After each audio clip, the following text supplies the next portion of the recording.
el programa de aceleración de startups de IA, PASIA, EO Talks, talleres de integración de inteligencia artificial responsable y de Venture Capital, hackatones y el análisis del ecosistema jalisciense de emprendimiento en inteligencia artificial.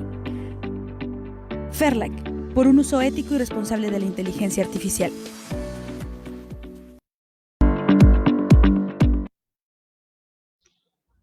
Muchas gracias, Lulu. Y ahora sí, para arrancar con nuestra charla, haremos un switch a inglés para darle la bienvenida a nuestros speakers. Welcome, everyone. Thank you for joining us. Today, we will talk about the ethics of high-risk AI applications, and I want to present our amazing speakers, Kathy and Joab from Salesforce. Kathy is the principal architect of ethical AI practice at Salesforce. Kathy develops research-informed best practice to educate Salesforce employees, customers, and the industry on the development of responsible AI. She collaborates and partners with external AI and ethics experts to continuously evolve Salesforce policies, practices, and products.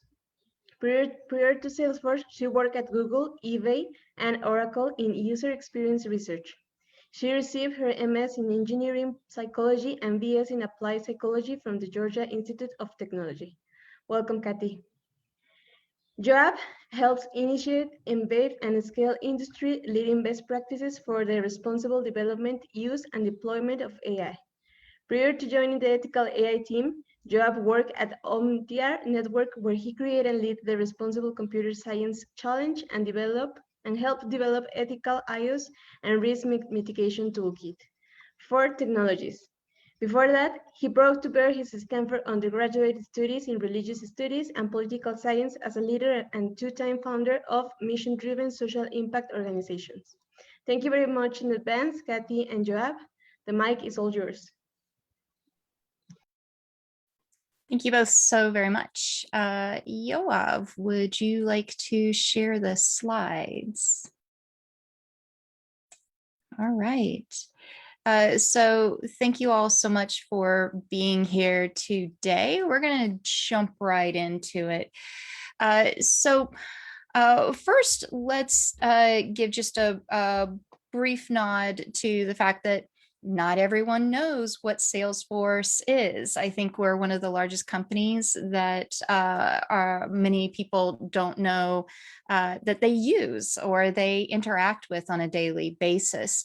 95% of Fortune 500 companies actually use Salesforce. Whether it's powering e-commerce sites that you use every day, or the customer service that the person on the other side of the phone, or Twitter DMs when you're having difficulties that they're using. We power predictions and recommendations and marketing and sales in so many different areas. So in short, we're a big CRM company.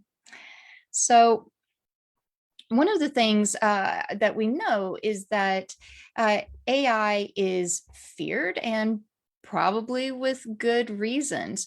We see headlines all the time about robots and artificial intelligence taking our jobs. Lots of concerns about bias and harm in AI. And in a Capgemini study that was done, 41% of the senior executives that were surveyed stated in the US stated that they had to abandon an AI system due to an ethical issue. That's a lot of money, time, and investment that's lost, and potential both brand and legal risk when that happens. So at Salesforce, we have a number of trusted AI principles. So when we think about what it means to create AI responsibly, this is what we refer back to. This is our guiding light, our principles that help us think about what we are creating. First and foremost, it must be responsible. We must safeguard the human rights that may be impacted by AI and protect the data that we are entrusted with. We are a platform. We don't see our customers' data. We don't own our customers' data, but we are responsible for protecting it. We must ensure that what we build is accountable to our customers, to society, to human rights and civil society groups that observe and protect consumers. We must be transparent. That means both being transparent about how we build AI through things like model cards, as well as being transparent in the recommendations that Einstein, our AI platform, makes. Why is it making a particular prediction or recommendation? It must also be empowering. We believe very much that AI should augment, not replace human capabilities. AI plus human is better than human alone or AI alone. And then finally, it must be inclusive of the values of everyone that's being impacted, not just the creators. So when we think about AI risk, and when we called this presentation AI Gone Wild, we really wanted to focus on what it means to create high risk or risky AI applications. And it's important to be aware that the level of risk really is contextual. It depends on the culture, the priorities, how an AI application is being used, and who it's being applied to and why. And so there are a couple of questions that we ask. The first is, how do we develop AI in ways that won't expose humans to unacceptable risks of harm? And the second is, how do we detect and mitigate risks of unjust discrimination and harmful bias? When we look to the future, there are a couple of very popular ways that consumers or society more broadly thinks about with AI. The first is one of fear, thinking about the super intelligence and our robot overlord or Skynet, a completely jobless future. The other tends to be extremely optimistic and hopeful that AI will amplify humanity, that we'll see these beautiful AI human partnerships, and we'll be able to recover leisure time again because our robots are taking away all of this drudgery from us and giving us much more free time. And there'll be this new age of reason. But in actuality, it's probably something much closer to the center. And so there are a few dimensions of AI risk, if we can go to the next slide, Yoav, that we should be thinking about. We need to be thinking about AI risk in terms of impacting safety, transparency in how it has been developed, what it does, how it does it, impacting privacy, autonomy, employment, being accountable when something goes wrong, who is held responsible, the whole balance of power and inequality, justice and bias, and a huge lack of diversity in the field and how that impacts what is created. So what makes something unethical? In our viewpoint, we identify unethical AI as technology that jeopardizes or can risk human rights. It's based on dubious or junk science. I think we've all seen a number of headlines of AI snake oil based on that kind of pseudoscience. It yields discriminatory or biased results. It can create and or spread misinformation and disinformation. It recombines data in unforeseen, unexpected, and undesirable ways.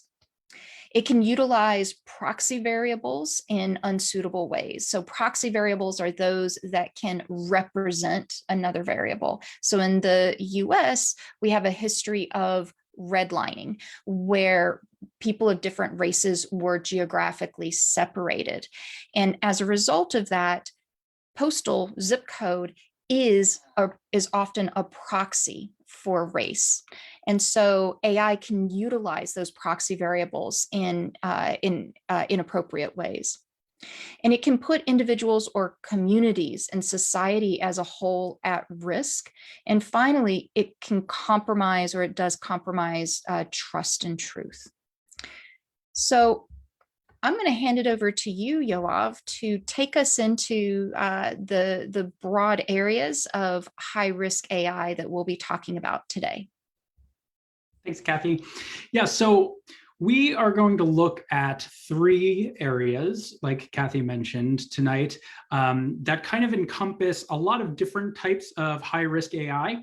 And this is not exhaustive by any stretch of the imagination, but these were 3 areas that we felt we could dive into tonight. There could be others, but the 3 are sort of a police state, which we'll describe further, compromises to economic and social opportunity through the implementation of AI, and then lastly, synthetic or generated content, video, photos, text, etc., and how those can jeopardize trust and truth and spread mis and disinformation, all of those kinds of risky behaviors that Kathy was mentioning around AI. So with that, let's start talking about what we mean when we say police state and what some of those risky applications are of AI. So the first that we really want to talk about is perhaps one that's been in the news most frequently, particularly as COVID has inspired additional applications of facial recognition technology, which is essentially AI's ability to map individual features of a person's face and correlate those features to a person's identity. So if you scan my face, to be able to say, that is Yoav Schlesinger, not Kathy Baxter, and to be able to recognize me as such through an AI. The problem is that facial recognition technology oftentimes gets that wrong. And when it does, we've seen, this is actually a New York Times headline from last June, people have been sent to prison for misidentification when they were incorrectly identified by facial recognition technology. So what is this really? We're seeing facial recognition technology used in all sorts of places, in airports, housing, public spaces, to identify criminals, to identify people who've engaged in different kinds of behaviors. This was seen in the Capitol riots in the US on January 6th, the use of facial recognition to identify some of those perpetrators. The challenge is that a study conducted showed that facial recognition algorithms can misidentify certain members of certain groups up to 100 times more frequently than others. And this is particularly acute for women and women of color, and women and the intersection between those things. So when you are a white male, like I am, facial recognition technology is fairly accurate. If you are a Black woman, it is not on a magnitude that can really cause harm. And as a result, certain states and municipalities in the United States have banned facial recognition technology because of those risks, but not all. And it's being used in many applications that are probably risky, given how inaccurate it can be and is known to be through the science. This is just an example of that. So this is the testing of 2 very well-known people, Oprah Winfrey and Michelle Obama. If you look, Amazon's facial recognition technology identifies the likelihood that Oprah is male as 76%, and Michelle Obama as a man wearing a shirt with a confidence of 80%. So clearly inaccurate in their predictions of who those people are in attempting and what kind of person they are in attempting to identify them. Police state issue number 2, the use of these kinds of technologies to conduct emotion detection or recognition. So essentially to use that facial recognition technology and the ability to scan a face to attempt to recognize a person's emotional state. So this has been used in a variety of contexts. You can imagine airports have unsuccessfully used this to identify potential terrorists or people who may be lying about their identities to compromise safety. This is used pretty frequently in different kinds of job application and hiring algorithms. We'll talk more about that later. It's also being used to detect now in terms of proctoring examinations when someone may be cheating by diverting their gaze. It's used to detect engagement or satisfaction. So product manufacturers will be using emotion detection to see when they present a new product to people, how happy, excited, satisfied they are with that product, et cetera. And it's also being used to attempt to identify a person's political affiliations or sexuality, and a variety of other personal characteristics and traits based on the look of a person's face as well.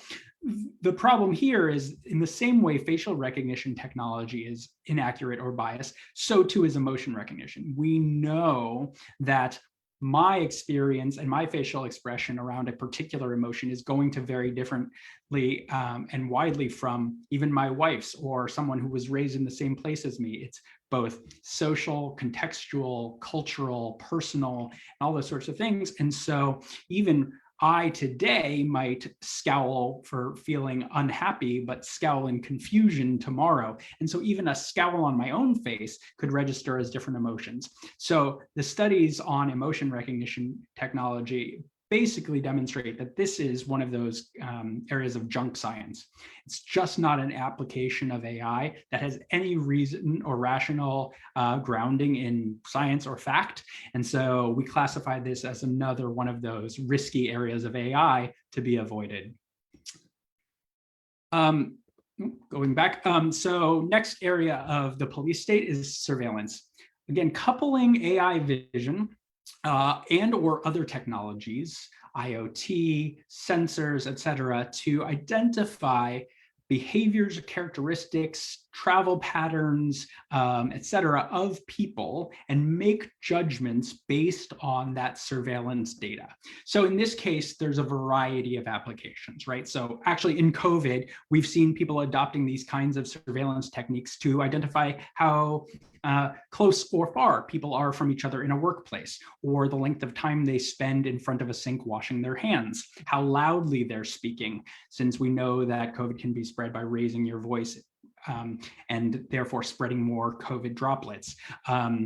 This kind of surveillance for workers, particularly as people have moved into remote workplaces, to see their performance, track their eyes and attention to their screen, the keystrokes, and again, exam proctoring. We've seen this kind of AI deployed on social media. So in particularly repressive or non-democratic regimes, we've seen AI deployed to content surveil people's posts and messages or even financial transactions. And then lastly, again, with sort of facial recognition, monitoring protests, geofencing, also the application of this for maintaining borders with border fences or other natural borders between nation states, et cetera, and deploying that. And the most pronounced version of this, at least in the United States, most recently, is Amazon deploying cameras in their vans for their drivers to ensure that their drivers are not gazing away from the road, to ensure that they're delivering packages on time, et cetera, essentially forcing them to opt into this surveillance or lose their jobs. Related to all of this, again, is now another application called predictive policing, which is an attempt by AI to predict where crime is likely to occur in order to help police and law enforcement better target and address crime in their communities. Go figure, this is also not a particularly good application of AI for a number of reasons, which we'll get into. So first of all, it goes without saying, if you've seen the movie Minority Report, there's a whole notion of pre-crime, right? Perfectly identify a crime that's likely to happen or that will happen before it does and prevent it. It's the idea behind predictive policing, but it's a fantasy. It's not possible, right? So predictive policing applications, most notably, the most well-known is called PredPol in the United States, take data and try to create hotspots where they believe crime is most likely to occur. So you can see on the map here, looking at those hotspots, and then red squares essentially of where to deploy resources. And what goes into these models are things like historical crime data, geographic features, arrest and conviction records of the residents of that neighborhood, even things like school schedules. So, with patterns that show that crime committed by youths obviously occur with greater frequency when school is out of session than when it's in session.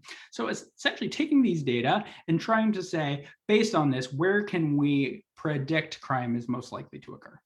The problem with this application is it does not actually do a very good job at this, as you can imagine, because what's being fed in is biased data in the first place. So if you look at this, you can actually see Predpol, this predictive policing algorithm, said, in terms of targets of white, black, and other, the least targeted were white, even though their estimated drug use was the highest, and instead sent police resources primarily to not where the highest risk of drug use was to occur, but rather which were minority neighborhoods in the first place. So using demographic characteristics and traits essentially rather than actual crime risk. And this is because of a historical bias in policing where Black and brown neighborhoods tend to be policed at much higher rates. And therefore, you can sort of show with perfect accuracy where those crimes are most likely to occur. And when you deploy police there, guess what? It didn't happen, which is demonstrating the negative case. So it's essentially public policy, bad public policy combined with bad AI to create a sort of perfect storm of a high-risk AI application. And then the last thing that I'm going to touch on in this bucket is about criminal justice. So AI is also being used in a high-risk way to either create risk scores for people who are up for parole or to recommend sentences for judges who are sentencing people who've been convicted of a crime. And by and large, those systems also assign higher risk or longer sentences to Black and brown defendants or convicted criminals than their white counterparts. This, again, takes in data that is historically biased and perpetuates it as a form of harm to society and discrimination.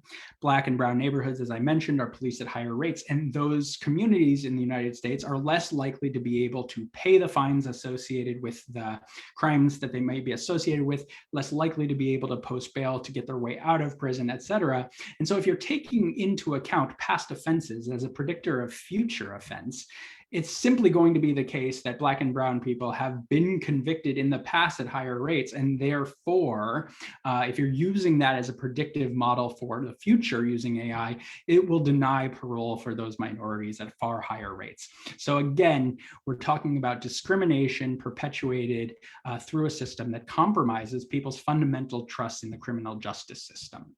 So that's where I will stop and hand it back to Kathy to look at our second bucket, which is about AI used in economic and social opportunity and the ways it can harm those entitlements as well.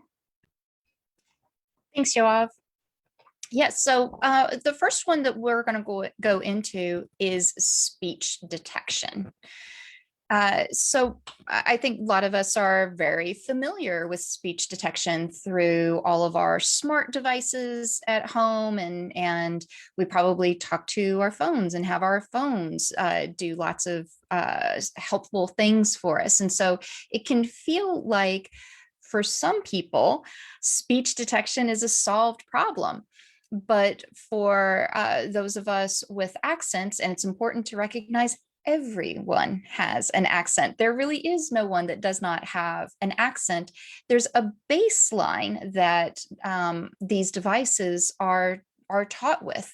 And so you end up experiencing poor experiences if you have an accent that is different than what the smart device was trained on. And so it feels not quite so smart. And so voice is the next big platform, but not so great if it doesn't work for you. And it's being used in screening for job applicants, producing records for depositions and in court proceedings. which can have very serious consequences when it misunderstands what individuals are saying, dictating clinical notes in healthcare settings, navigating a web browser if you have any kind of impairment that prevents you from being able to enter in through other devices, and creating automatic captioning. And you may be using captioning now in the Zoom meeting. And so it's not always accurate. So in fact, Stanford did a study in 2020 and found that Amazon, IBM, Google, Microsoft, and Apple had different error rates based on one's rate. So error rates for Black speakers was 35% compared to 19% for white speakers. So accents, dialects, regionalisms, one's gender, race, your sexual orientation, your vernacular. In the US, we have African American English vernacular as well as standard English vernacular.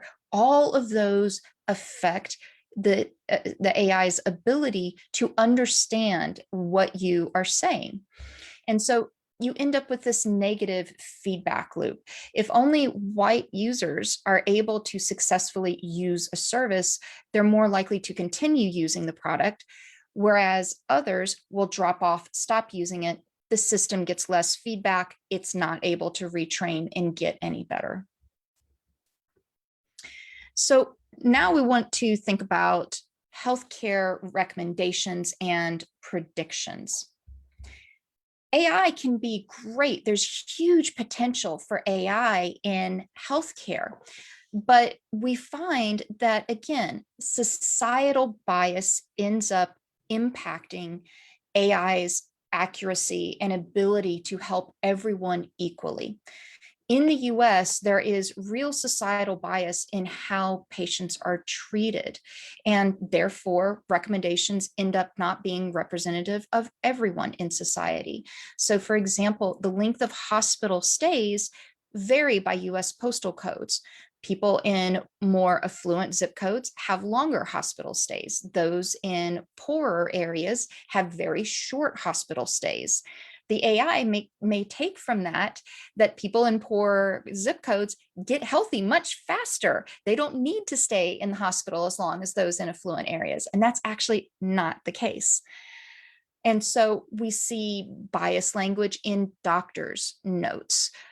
You see that people without health insurance, they don't receive preventative health care or certain treatments, and therefore an AI using that information may think that poor individuals or those without health insurance don't need those treatments, and that's not true at all. We also see genetic differences. And when AI is trained on only one race, primarily one gender, then those genetic differences are not going to be captured, and we are not going to get accurate recommendations. So for example, skin cancer is rarer and manifests differently in people with darker skin tones. But when it does develop, it's much more aggressive. And so textbooks, images in textbooks are often what is used to train AI systems. And the result is that AI systems aren't able to accurately identify skin cancer in people with darker skin tones. So there are all kinds of genetic factors, as well as other factors that influence AI predictions. There are studies that show the brand of an MRI machine that's used, what time a blood test was taken, or even whether or not a patient was visited by a chaplain can all impact an AI's accuracy of their predictions. So when we have these differences, the benefits that AI can provide to healthcare are just not available to everyone. We end up getting, again, like we saw for facial recognition, we get this intersectionality of bias where societal treatment and genetic differences combine together, and you get much worse outcomes for people that are in both those groups. And so we see, for example, AI analysis of mammograms is less accurate for women in sub-Saharan Africa. There are both differences in genetics as well as societal bias that is happening. And probably one of the best known examples is AI failing to correctly identify Black patients as needing extra care in the US. This goes back to, well, if you have a shorter stay in the hospital or you don't get access to certain treatments, well, that must mean that Black people don't need it, and therefore the AI does not recommend it. So moving into hiring, we find that AI in hiring is great at building a company of people just like you. AI replicates. It's going to go and look at, if you train it on your data based on who you've hired previously and who you've promoted previously, it's going to go out and look for people just like that. And so there are a few different ways that AI is used in hiring. The first is through resume and application screening. Companies get a lot of applications every single day, and it's very difficult to have enough humans to screen through all of them and figure out who the best candidates are. So it's very appealing to have AI to do that for you. But unfortunately, it ends up finding weird patterns of bias and proxy variables. One AI screening, resume screening application ended up finding that the number 1 and number 2 predictors of the best candidates are those that have the name Jared and play lacrosse. That sounds absolutely ridiculous, but it was the fact that the name Jared is correlated with males, and playing lacrosse is highly correlated with graduating from Ivy League colleges. So once you understand the proxy variables behind it, you understand the bias that comes from it.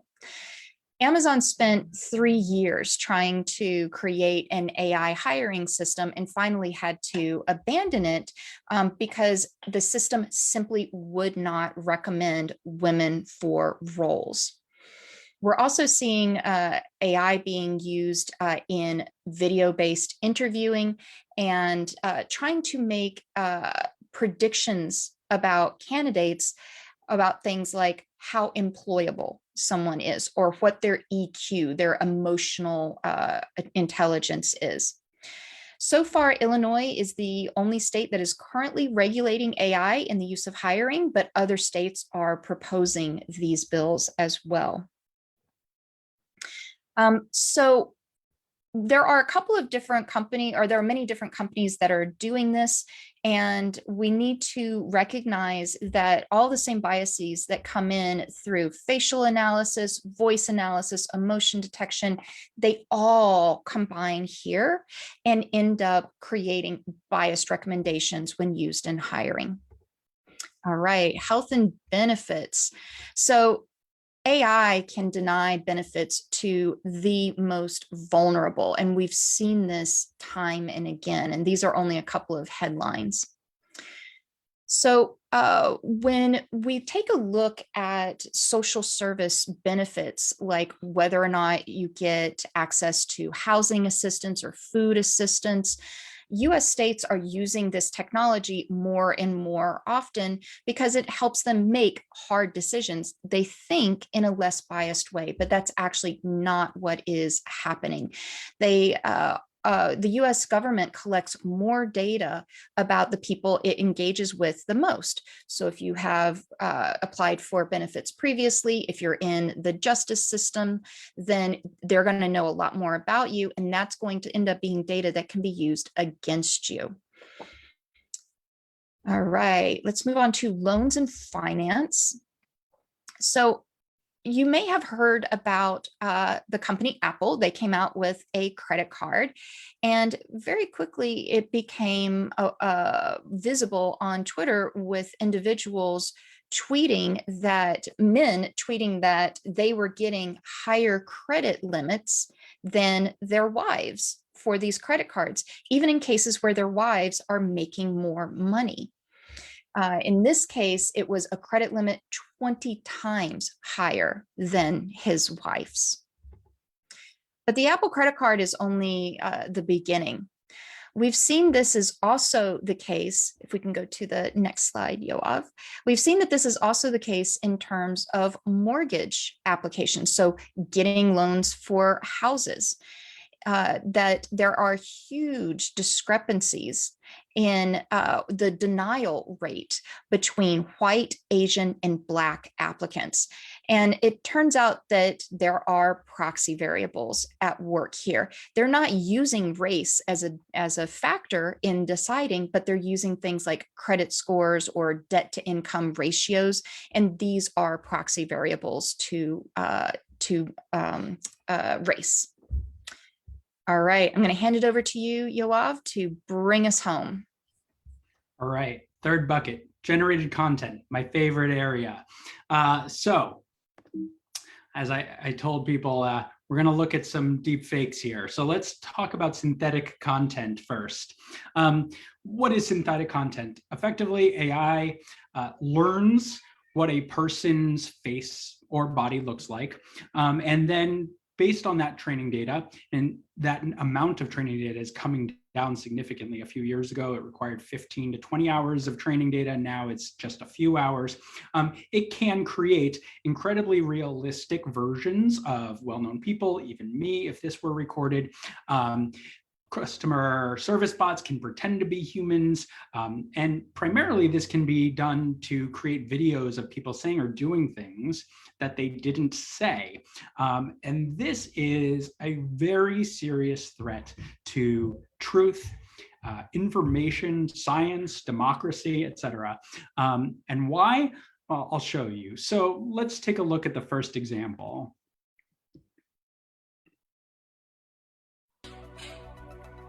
I'm gonna show you some magic. It's the real thing. I mean, it's all the real thing. So to be very clear, that was not Tom Cruise. That is a AI generated version of Tom Cruise. A human, another person, sat for the video, but then the AI transformed his face. And that is pretty realistic for anybody who has watched a Tom Cruise movie. Now, that's fun and funny when it comes to the case of Tom Cruise. It's less funny when you imagine what someone might do with that same technology to put words into the mouth of a world leader. So here, let's look at this version as well. Let's go to the America. You blame me for interfering with your democracy, but I don't have to. You are doing it to yourselves. Polling stations are closing. You don't know who to trust. You are divided. So that's not Vladimir Putin either.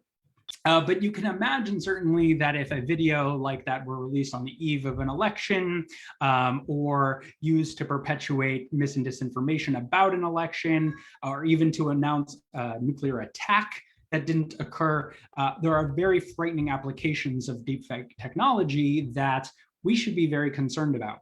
And there is a race to be able to better detect deepfakes, since the same essential technologies that create it can be used to detect it as well. But when it comes to risky and high-risk AI applications, in my mind, there's very little that actually compares with deepfakes. But you can do this for language too. So in addition to creating fake video, we can create AI-generated language that also mimics human language. So the most well-known version of this at this point is OpenAI's model called GPT-3. It contains 175 billion parameters into the model, which means that it would be impossible for any person to go through all of that content and identify what actually makes up that corpus. but it's used now to do autocomplete in your Gmail, create content in other emails. It can even generate news articles that are very simple, like obituaries or financial news. The problem is, again, bias. So if you feed GPT-3 the word Muslim and ask it to generate content off of that, in over 60% of the utterances that GPT-3 will create, it associates Muslim with shooting, bombs, murder, and violence. That's also true if you prompt it with words like Jew, Black, women, or Holocaust. So you can see like Black Lives Matter is a harmful campaign. Jews don't read Mein Kampf, they write it. There are a lot of toxic things that will come out of GPT-3 if you give it the right prompt. And it can, by the way, also even scribe an op-ed describing why you should not be afraid of GPT-3. And yet, in my opinion, we should be very afraid of GPT-3 because while it says it has no desire to wipe out humans, it can certainly replace a lot of the basic human functions of writing and content generation. Talk about high-risk applications of AI would be complete without self-driving cars mentioned. This is not about synthetic content, but it's worth noting that if you ever watched the TV show Knight Rider in the 1980s, talking autonomous cars, they're now a reality. The problem is that they're only as good as the training data that they're fed. So in the case of Uber, which in the United States ran over a pedestrian in the US, it did not have the ability to identify a pedestrian if they were not using a proper crossing point. So a woman crossed the street, but it identified her as an unknown object and unfortunately ran over and killed her. Comes back to that essential question of accountability that Kathy raised at the beginning, which is who is responsible for that? Is it the person who is operating the car? Is it Uber? Is it the person who programmed the algorithm? Is it the walker, etc.? But there's certainly high risk when we're talking about deploying autonomous vehicles onto the streets of major cities around the world. So basically, this is just a quote that I thought kind of sums this up, which is, the road is a very complex system with all sorts of inputs all the time. And so the system that represents that has to be equally complicated and complex in order to represent it. And so, it's not going to see a fire truck if you forgot to put a fire truck into the model. And for every single potential input into that complex system is required in order to create a safe driving experience for autonomous vehicles. Some other day, when we have more time, we'll talk about this fun topic, which is creepy robots, drones, autonomous weapons, creepy dolls like Sophia, dancing dogs and robots. That will be for another presentation, but there's plenty of other high risk and scary AI applications out there in the world that we haven't had time to talk about tonight. The problem is all this really matters. When these systems that we've described fail, they fail primarily for the people who are already the most vulnerable and already the most marginalized. They are not failing by and large the wealthiest, most socioeconomically advantaged, most racially advantaged communities. They are failing the people who rely on these systems the most for their benefits, etc. And so the way to deal with all of these that we really present is to ask a series of questions and to do a series of activities and engage in a particular set of behaviors that prevent this in the first place. So asking if this will benefit everyone, not just you, the creator of an AI, engaging stakeholders from particularly underrepresented or non-represented groups, the people who will experience the AI and ensure that they have a voice in creating it. Bringing in experts from science and representatives from academia, et cetera, using models that can actually be explained, that have the ability to create transparency and empowerment for their users, to understand, obviously, the sources and forms of bias that may be perpetuated in these models. And ultimately, at the end of the day, the most important question is to ask, not just can we do this, can we build this system, but should we build this system, which gets at the ethical imperative to build responsibly, to build systems that are accountable, empowering, transparent, inclusive, so that we avoid the kinds of harms that Kathy and I have spent some time describing tonight. When we do that, to recapture Facebook's phrase, which was to move fast and break things, we think that there's a real opportunity for the AI community to move purposefully and fix things, to build AI that actually benefits society and that benefits all of us by limiting those risks, by limiting bias, and really creating the future that we all want to see. So with that, we will wrap. We have some time to take questions, which you can put in the chat, which you can raise a hand for. We'd love to engage in a conversation with you if you have questions about this or anything else.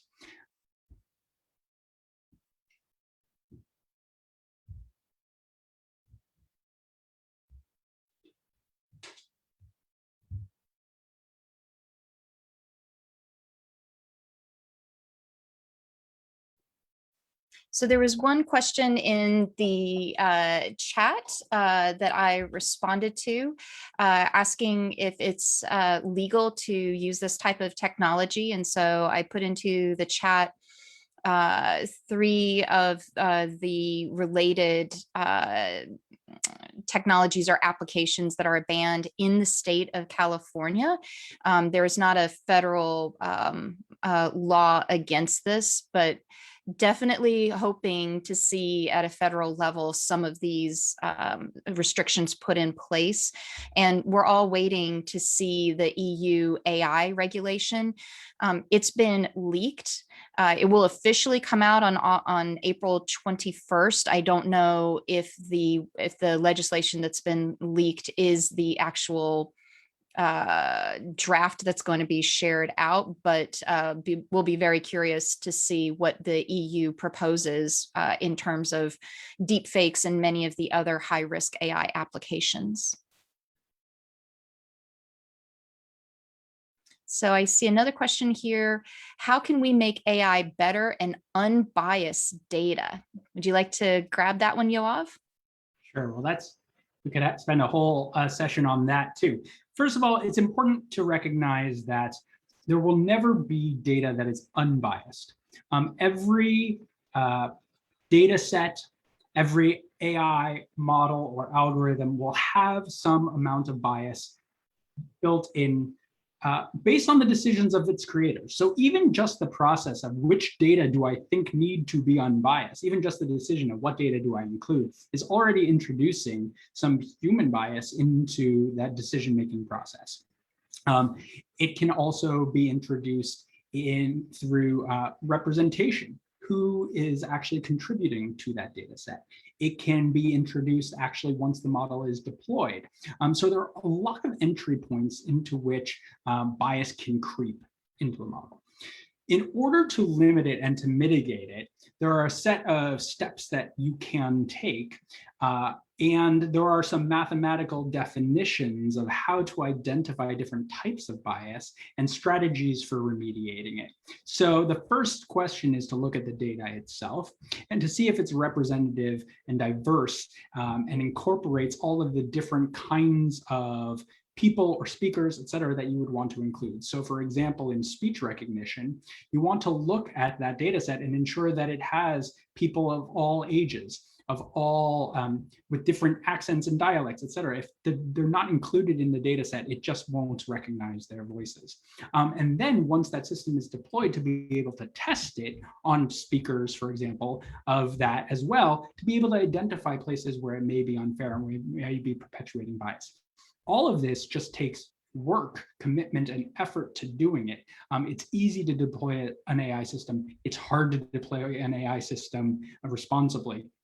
So there are lots of techniques for doing it, but at the core, it's really about interrogating the assumptions that you make as a creator and ensuring that those assumptions align with the objective you're trying to achieve and the outputs that the system is then delivering.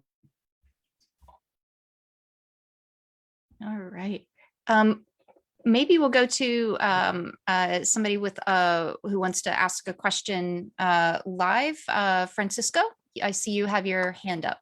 Yeah, thanks. So I was thinking about the Apple credit mortgage. I don't remember exactly how it was called, but how does the algorithm work? I didn't understand which data it analyzed or. Yeah, so Goldman Sachs is actually the bank behind the Apple credit card. And I don't think they have published a model card or stated explicitly all of the factors that they use in the model. They have repeatedly said, we can't be biased. We're not using gender in our model, but clearly they are using some other factor in that model that does serve as a proxy variable. I expect credit score may be one of those, which credit scores in the US already are known to have multiple kinds of bias in it. So for example, and this is, I don't want to go too much into a rat hole, but just to explain in the US, for those that might not be familiar with how credit scores are calculated, you get positive points every time you pay off your credit cards or your mortgage, your home loan on time. But if you are in an apartment, you get no credit every time you pay your monthly rent on time. However, you get dinged if you don't pay your apartment rent on time. So credit scores benefit people who own homes and only penalize people who live in apartments. And so that can be a proxy for race or other factors. So we don't know for sure exactly what Goldman Sachs used for the factors in their model, but we can only surmise that there has to be a proxy variable in there that is representing gender. Okay, so I think by this that we can say it is possible they just replicated the way the bank works in those manners, in those ways. It's hard to know exactly what went into the prediction, but we do know, right, that, and this gets to what I was just saying before, right? Ultimately, when it was deployed, you can measure the bias because you could see that, right, a man and a woman sharing the same household were given credit limits 20 times different from one another, right? And so if you were trying to manage the fairness of the system, you would include the gender of the recipient of the credit card or the credit limit, and then be able to assess whether you're disparately impacting people of a certain gender, certain race, et cetera. So it's hard to say exactly what behavior the Apple Card was engaging in at making those recommendations and predictions, but clearly the outcome was not optimal. It wasn't what you would have hoped for. Okay, thanks. Yoa, would you like to pick one of the questions out of the chat? Yeah, so Kathy, this might be a question for you, which is, can we think of an AI for a high-risk application where bias was successfully managed to an extent that it was deployed? So I'm not sure if that means exactly that the bias was remedied once it was identified, or whether it was just an unbiased system in the first place. Mike, I think you asked that question, so if you can maybe clarify, I think we'll be able to address the question a little better, perhaps. Yeah, I wrote it hurriedly, putting up the washing outside. I'm just basically looking for an example where we can say things went right. So an example that comes to my mind, Yoav, if I don't know if you want to see if there's another one. This isn't necessarily high risk, but our Einstein Analytics team, as they were creating a sentiment analysis model, they came to us because they had identified bias in the model. So in a sentiment analysis model, it's meant to take in a bunch of phrases, statements. So you can imagine Twitter data, and a company wants to know how the public broadly feels about their brand or a product. And so they use the sentiment analysis model, and it gives positive, negative, neutral on it. And the team found that there was identity bias in it. So certain identities like the word Muslim or feminist were automatically, if it was included in this sentiment, it was automatically scored as negative. Even if it was something like I'm gay and I'm proud, which is clearly a positive sentiment, if it included the identifier gay, it was marked as negative. Why? Because it was trained on data that had bias in it. So Yoav and I worked with that team to identify the identifiers that were skewing the model, and then found alternative training data, retrained the model, and the team was able to have a less biased model. Again, we can never say a model is 100% unbiased, because what we looked for was identity bias. Maybe there are other kinds of bias that we didn't find in that model, but we were able to mitigate the identity bias while keeping a really good accuracy F1 score. And so that, I think, is an example of a place where we, prior to it being launched, found bias, went through a process, mitigated it, and we were able to still keep a good accuracy score for it. Yeah, I mean, Mike, it's a hard question to answer because there's so many AI systems right out there that are going right. Hopefully the ones that you interact with every day and you never even think twice about it because they are going right, so to speak, and they're built so that you have a seamless experience. If you are calling for customer service and it's using a voice, speech recognition system, so that when you say speak to someone, it's able to recognize that and get you to an agent, etc. I will give credit to Google for one thing where I think they similarly fixed a big problem that was identified, which was in their search results and rankings, right? So, in 2014, 2015, 2016, if you were to search for CEO and look at images, all white men. If you were to look for, there were images, of professors, all white men.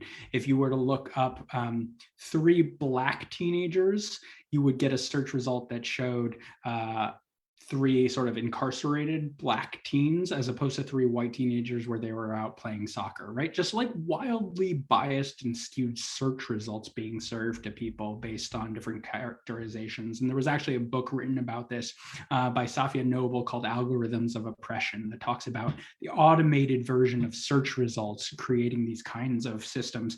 But I actually was trying to find some screenshots of that kind of thing for this presentation tonight, and I wasn't able to.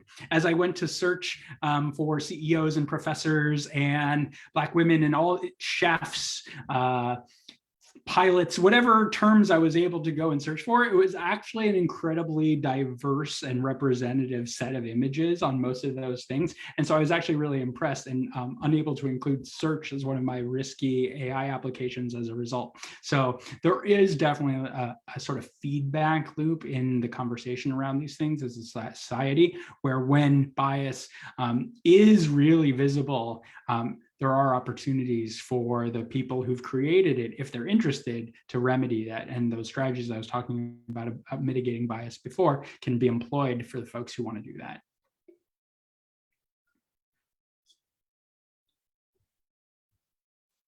All right. Do you want to? Just looking if there's another question.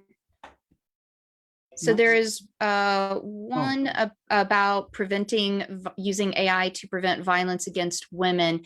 I'm not aware of any. I think there are a number of AI for good solutions where the companies or organizations are trying to identify potential for harm.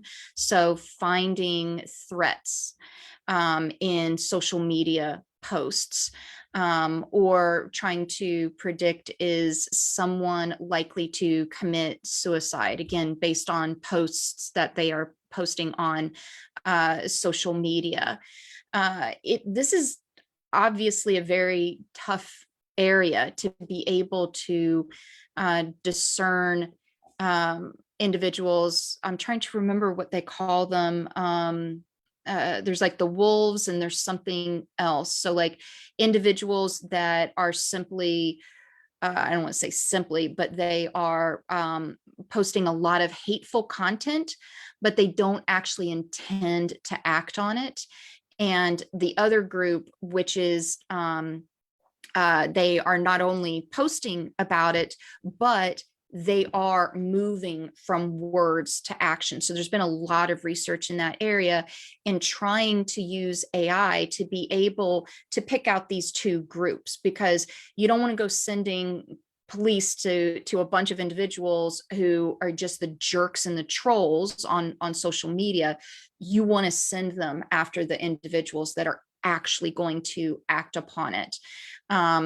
And so that's one area that I'm familiar with being developed, but I'm not aware of how accurate or how effective it actually has been. And Kathy, maybe we'll end with, it was actually the first question that was asked. Eduardo asked, so what's the future? Do you want to, it's a good question to wrap up with. Do you want to say what you think the future is, and then I'll offer mine? Oh, sure. Give me the hard question. Yeah, I don't know. I think I really am looking towards what impact regulation is going to have.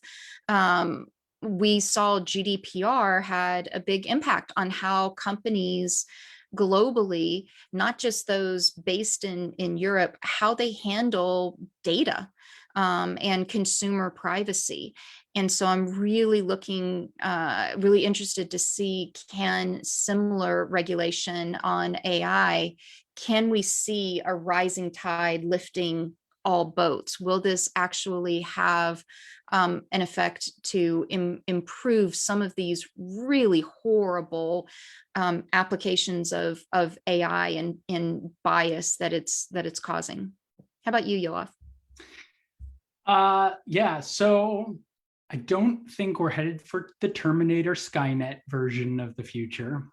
I think we're headed for a version of the future where hopefully AI does augment human capabilities in really exciting and powerful ways, because we're able to identify these risky areas and collectively decide that these are not things that we will tolerate as a society. These are not areas, right? Whether through regulation, like Kathy was talking about, or whether just through societal agreements, or whether it's individual state and jurisdictional bans on certain technologies, et cetera, right? That we will move in a direction where we unlock the potential of AI to do things like helping doctors better diagnose and prescribe treatment for cancers, or where we'll better be able to augment service agents' ability to help people who call in for customer service, where we'll better be able to deliver better shopping experiences for people because we're able to serve them more personalized